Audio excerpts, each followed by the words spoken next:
जबाबदारी कोणीतरी घेतली पाहिजे. या मुंबई शहरामध्ये मी कालही म्हटलं होतं, आजही म्हणतोय की 4-4 IAS ऑफिसर आहेत, 6-6 DMC आहेत, सहाय्यक महापालिका आयुक्त आहेत. अशा वेळेला ही जबाबदारी कोणीतरी घेतली पाहिजे. आणि मी एवढंच सांगतो की नियोजनाचा अभाव ज्यामुळे होतो त्यामुळे ही अशी परिस्थिती उद्भवते. त्यामुळे एकमेकावरती जबाबदारी ढकलून या घटना टळणार नाही आहेत. ज्या घटना होऊन गेलेल्या आहेत त्यांच्या कुटुंबातला जो माणूस गेला आहे तो तुम्ही परत आणून देऊ शकत नाही. त्यामुळे याची सखोल चौकशी करून जे कोण दोषी असतील त्याच्यावरती कारवाई करायला पाहिजे. सर एक प्रश्न असा आहे, कारण की गेली 4 वर्ष प्रशासकीय होतं, गेली 4 वर्ष आधी प्रशासकीय होतं, त्यामुळे अधिकारी माजलेत का नगरसेवक किंवा महापौर यांचंच ऐकत नाहीये ते? असं की लोकनियुक्त बॉडी आहे त्यामुळे प्रशासनाला ऐकावंच लागेल. माज जो असेल तो उतरवण्याची ताकद लोकशाहीमध्ये आहे. परंतु वरती बसलेले जे अधिकारी आहेत त्यांना असं वाटतं की राज्य सरकारचं आम्हाला वरदहस्त आहे.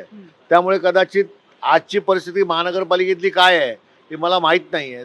सत्ता पक्षाचे नगरसेवक ओरडत आहेत की अधिकारी माजले आहेत, तर त्यांचा माज कसा उतरवायचा तो विरोधी पक्षाला चांगला माहिती आहे. येणाऱ्या काळात तुम्हाला ते दिसेल. अश्विनी भिडे या कायमच चर्चेमध्ये असतात. यापूर्वी सुद्धा जेव्हा मेट्रोचं प्रकरण घडलं होतं किंवा आता मुंबईतील अनेक दुर्घटना कुठेतरी प्रशासकीय हलगर्जीपणा दिसतो. त्यांच्या राजीनाम्याच्या बाबतीत तुम्ही किंवा शिवसेना म्हणून काही भूमिका घेतली जाईल का? अश्विनी भिडे अतिशय चांगले अधिकारी आहेत. प्रोजेक्टच्या बाबतीत त्यांनी केलेले जे काही प्रकल्प आहेत ते खरोखर कौतुकास्पद आहेत. त्यामुळे अश्विनी भिडे आज महानगरपालिकेचे आयुक्त आहेत म्हणून त्यांच्यावरती कुठचाही थेट अशा प्रकारचा आरोप आम्ही करू शकत नाही.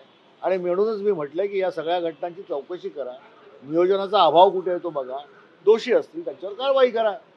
खरं तर मुंबई महानगरपालिकेच्या पावसाळ्या आधीच्या बैठका होणं अपेक्षित होतं, त्या देखील या कालावधीमध्ये झालेले. इनफॅक्ट पाऊस उशिरा होता. बैठका झाल्या असतील. या शहराचा महापौर मी देखील राहिलेलो आहे. प्रत्येक महापौराची कार्यपद्धती असते.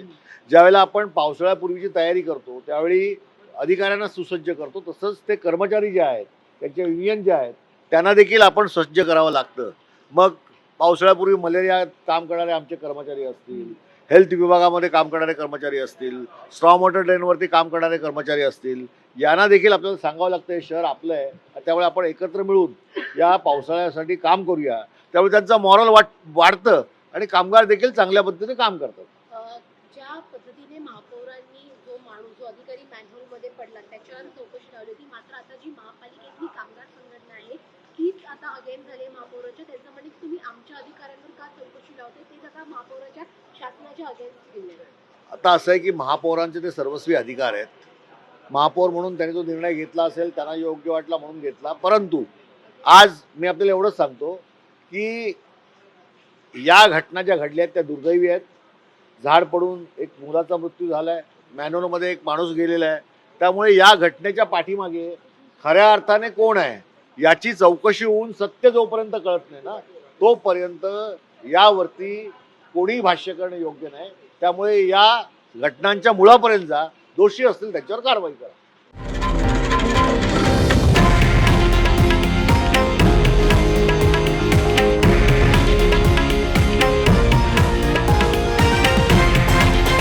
हे आहे देशातील नंबर 1 न्यूज नेटवर्क आणि आपण पाहत आहात TV9 मराठी, एकमेव.